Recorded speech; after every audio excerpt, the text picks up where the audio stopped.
Do you want me to crucify your king?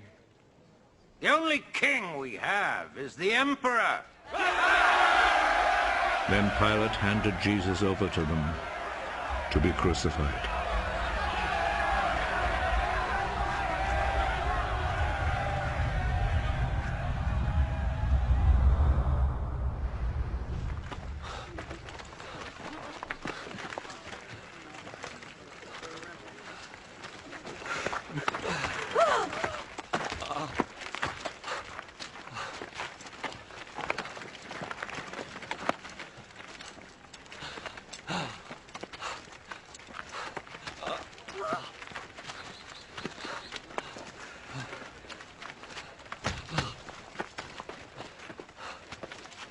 So they took charge of Jesus. He went out carrying his cross and came to the place of the skull, as it is called. In Hebrew it is called Golgotha.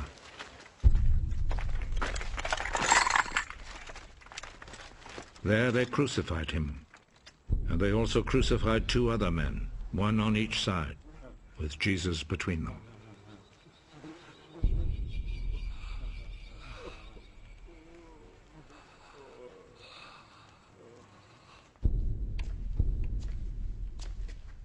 Pilate wrote a notice and had it put on the cross. Jesus of Nazareth, the King of the Jews, is what he wrote.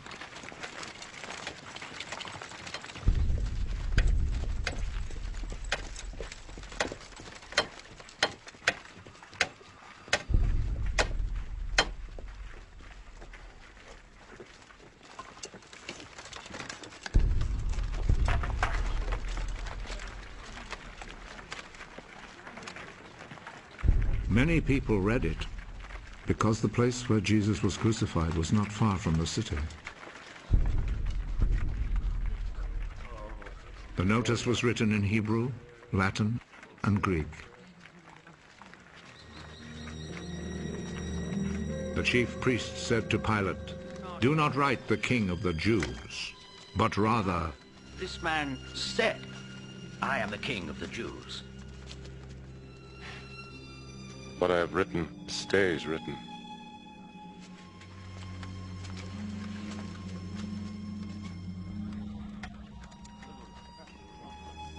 After the soldiers had crucified Jesus, they took his clothes and divided them into 4 parts, 1 part for each soldier. They also took the robe, which was made of 1 piece of woven cloth without any seams in it. The soldiers said to one another, "Let's not tear it. Let's throw dice to see who will get it." This happened in order to make the scripture come true. They divided my clothes among themselves and gambled for my robe. And this is what the soldiers did.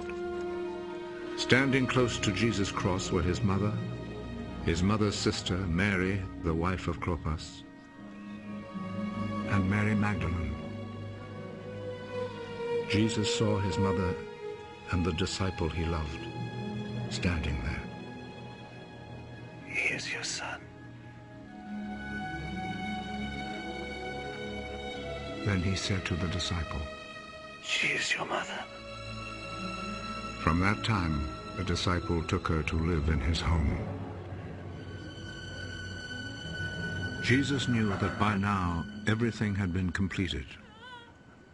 And in order to make the scripture come true, he said,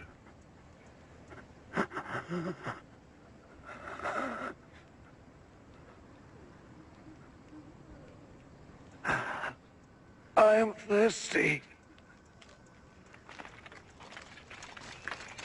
A bowl was there, full of cheap wine. So a sponge was soaked in the wine, put on a stalk of hyssop, and lifted up to his lips.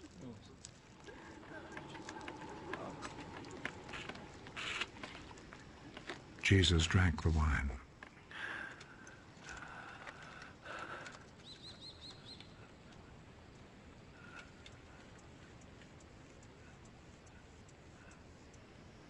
"It is finished." Then he bowed his head and gave up his spirit.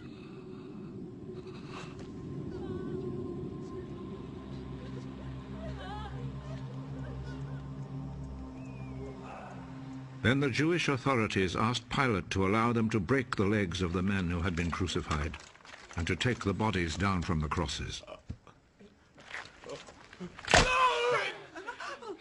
They requested this because it was Friday, and they did not want the bodies to stay on the crosses on the Sabbath, since the coming Sabbath was especially holy.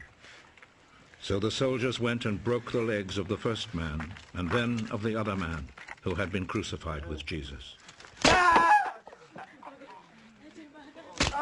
But when they came to Jesus, they saw that he was already dead, so they did not break his legs. One of the soldiers, however, plunged his spear into Jesus' side.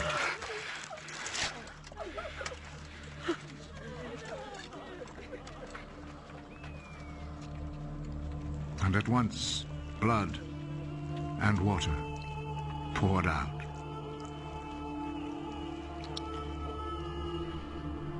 The one who saw this happen has spoken of it, so that you may also believe. What he said is true, and he knows that he speaks the truth. This was done to make the scripture come true. Not one of his bones will be broken. And there is another scripture that says, people will look at him whom they pierced.